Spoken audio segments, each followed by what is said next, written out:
तो आखिरकार रिजल्ट आ गया है। मैंने आपसे पहले भी कहा था, अपने दशकों से मैंने ये बात बार बार लगातार 2 महीनों के इस चुनाव के दौरान मैंने हर फेज से पहले अपने दर्शकों से एक बात हमेशा कही कि इस बार का चुनाव सिद्धांतों का चुनाव है, आदर्शों का चुनाव है, विकास का चुनाव है।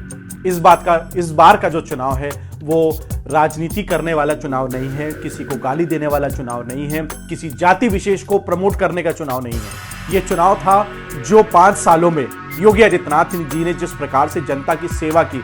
जी हां, 2020 को याद करिए, 2021 को याद करिएगा, यही मैंने आप सबसे कहा था। और आखिरकार हम एक पत्रकार होने के साथ साथ में हम कोई एलियन नहीं है जो हम किसी के बारे में तारीफ नहीं कर सकते। एक पत्रकार होने का कतई तात्पर्य नहीं है कि हम सिर्फ एक बात करें, हम सरकार के पक्ष की बात ना करें। मुझे लगता है कि सिद्धांतों की अगर हम बात करते हैं तो उसे निभाना भी चाहिए। आज के चुनाव के लिए मैं खासतौर से योगी आदित्यनाथ जी को बधाई देना चाहता हूं। खासतौर से उन्होंने जो मेहनत की, जो 5 वर्षों में उन्होंने नई राजनीति जो अब शुरू हो चुकी है, 2014 में श्री नरेंद्र मोदी जी ने उस राजनीति की शुरुआत की थी। एक बेहतरीन राजनीतिज्ञ के रूप में जिस प्रकार से उनकी एक्सेप्टेंस पूरे देश में नहीं विश्व स्तर में बढ़ रही है, वैसे ही मैं कह सकता हूं योगी आदित्यनाथ जी ने अपनी एक पहचान वैसे बनाना शुरू कर दी है।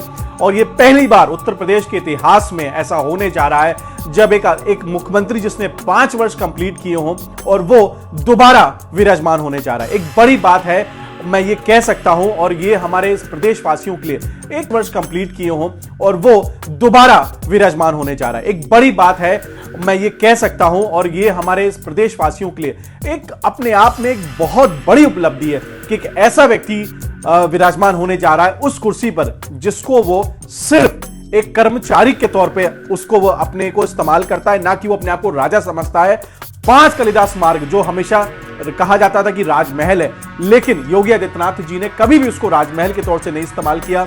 उन्होंने उसको एक ऐसी जगह के तौर पे उसको हमेशा यूटिलाइज किया उन्होंने कि मुझे जन सेवा का काम करना है। और मुझे लगता है आने वाले समय में भी जन सेवा ये जारी रहेगा।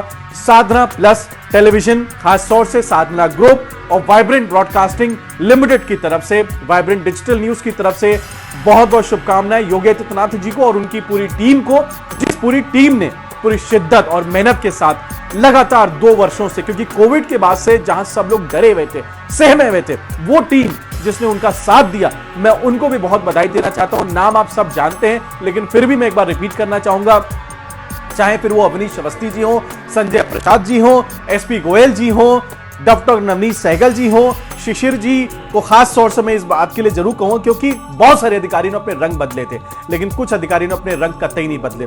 तो मैं मानता हूं कि योगी आदित्यनाथ जी अपनी नई टीम और नई सरकार के साथ प्रदेश का विकास करेंगे। और एक मीडिया कर्मी होने के नाते हमारी भी कहीं ना कहीं ये जिम्मेदारी होगी कि हम उनकी बातों को, जिस प्रकार से हमने 2017 से 22 तक लोगों तक पहुंचाया, प्रदेश का विकास करेंगे। और एक मीडिया कर्मी होने के नाते हमारी भी कहीं ना कहीं ये जिम्मेदारी होगी कि हम उनकी बातों को, जिस प्रकार से हमने 2017 से 22 तक लोगों तक पहुंचाया है, वैसे ही 2022 से लेकर जब भी ये सरकार अपना काम करेगी हम उसको लोगों तक पहुंचाते रहेंगे। धन्यवाद।